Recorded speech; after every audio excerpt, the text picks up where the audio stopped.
dodge this. Colonel Fletcher Prouty discusses Dealey Plaza, November 22, 1963. Colonel Prouty worked in the U.S. military for 23 years, 9 years in the Pentagon from 1955 to 1963. He worked closely with many influential people, including Director of Central Intelligence Allen Dulles, General Victor Krulak, and General Ed Lansdale. Colonel Prouty's work centered on special operations, the support of clandestine activities. While in the Office of the Joint Chiefs of Staff, he worked with the Office of Cover and Deception. He established and was the first head of the focal point office between the Air Force and the CIA, the chief of Team B. Here are observations he made in 1989 regarding photographs taken in Dealey Plaza. The photographic evidence as a total at that time is absolutely amazing. What various researchers have done is take all these photographs and place them in a time frame so that you can see where people standing in one place and there's the same person over here and other ones, and begin to identify some of these people. So we've worked very hard on looking carefully at who is in these pictures. There are several of them that are really outstanding, and one of the most amazing is this group of these three men who the news story said had been removed from a boxcar in a rail yard right in back of Dealey Plaza, and were being led from that boxcar by police to the sheriff's office, and that's the end of it. The trail ends. They weren't booked. There's no record of them at all. Well, let's look at the pictures. The pictures do show three men that somebody have called tramps. Well, they got new shoes on. They are not tramps. The police that are leading them, one in front and one in back. One of them has very clearly a hearing device in his ear. And furthermore, the Dallas police don't lead prisoners into the sheriff's office. The police and the sheriff's office work together, but their jobs are entirely different. And in a sense, taking prisoners to the sheriff's office is the last place the police would take any prisoners. So all that part of it is very questionable. So when researchers had arrived at that point, one of them came to me one day and said, look, of all the pictures we've studied, this little episode of these men being marched right across in front of the school book depository building where Oswald was supposed to have been, and across the street by Dealey Plaza where the president's car had just gone, into the sheriff's office. There's something wrong about these pictures. So we looked at them very carefully. And in the very first picture, in addition to the two policemen and the three tramps, as they're called, is another man. And he's walking in the other direction. But the thing about it is, so that his back is more or less to, or his side and his back is more or less to the photographer rather than face forward.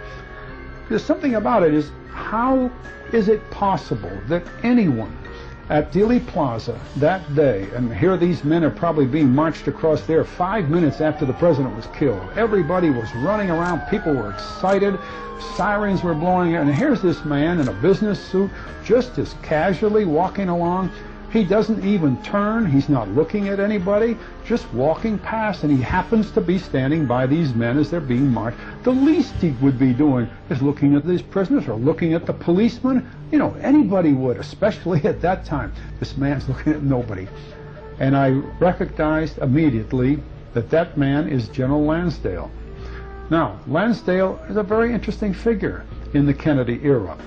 And I know Lansdale, I worked with him off and on from about 1952 to 1963. So he retired. Now, this is interesting. He retired from the Air Force on October 31st, 1963. Well, of course, the picture could have been 100 other people, and I could be wrong, but I know him very well.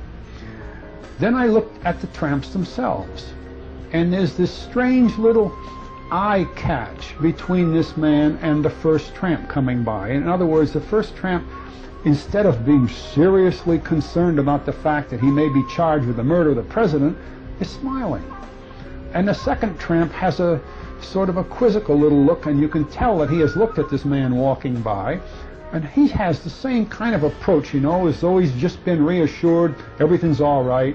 The third man happens to be in back from the camera's point of view and you don't see him at all. But that little bit of expression is saying an awful lot at that moment.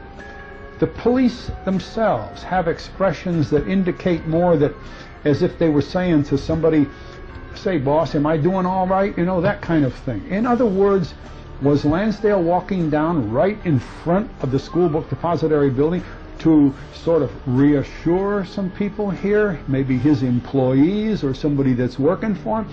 What's the significance of that? Well, of course, that happened to be my own interpretation. The men who had brought the pictures to me hadn't the slightest idea who it was, and I decided at that moment that what was needed next was a lot of research. So I got some very clear copies of those professional pictures. These pictures were taken by a professional news cameraman. I got a clear picture. And I started mailing the picture to acquaintances of mine and acquaintances of Lansdale who knew him without any of my thoughts. I simply would send the picture and say, can you tell me what this looks like to you? This was taken shortly after the death of the president, and I wonder if this picture calls anything to mind to you. You'd be amazed to find that from senior people in the government, such as Lansdale was or such as I was at the time, I got immediate confirmation. That's Ed Lansdale. Well, now, I don't know why he was in Dallas. I can't go into that.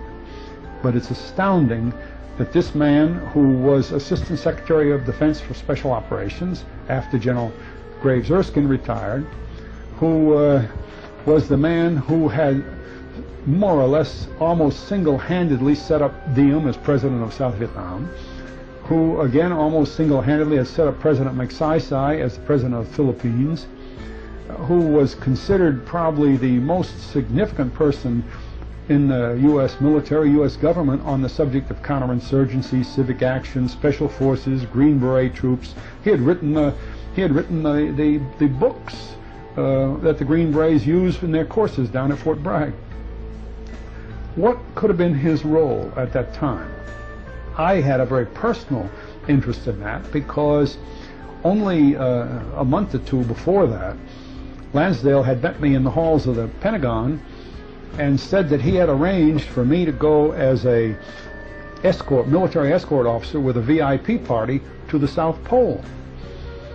And it happened that I left for the South Pole on about November 10th or something like that, and that I was in New Zealand on the way back from the South Pole when I heard about President Kennedy being killed. Why Lansdale asked me to go to the South Pole, I have no idea. Or was there some connection between this role that he may have been playing in Dallas and the fact that he would just as soon I be out of town? And I reflected on that, especially when I began to realize that almost all of Kennedy's cabinet was out of town, that some 45 officials with the cabinet were also out of town in Honolulu and on their way to Tokyo. They were actually on their way to Tokyo when the president was killed. And over the years I have made a study of how many people central to the inner workings of the secret government of this country had been moved out of Washington at that time. It's a very, very interesting subject. I wish I could answer it. I don't know how to answer it. I'm sure the picture is Lansdale. Others are sure it's Lansdale, and I have to leave it there. Colonel Fletcher Prouty and General Victor Krulak both worked with General Edward Lansdale in the Pentagon. Both men identify him being in Dealey Plaza November 22, 1963. General Lansdale specialized in political psychological warfare operations and manipulation of governments. He worked for Allen Dulles, the Director of Central Intelligence. Although his cover story title was Air Force Colonel and later General, he was always working for the CIA. The photo of him reveals deep involvement with certain members of the CIA in the planning, removal, cover story, and cover-up of the assassination of President Kennedy in Dallas on November 22, 1963. Planning and cover story for such manipulation of government personnel was Lansdale's forte. Documents shown here are available at www.prouty.org.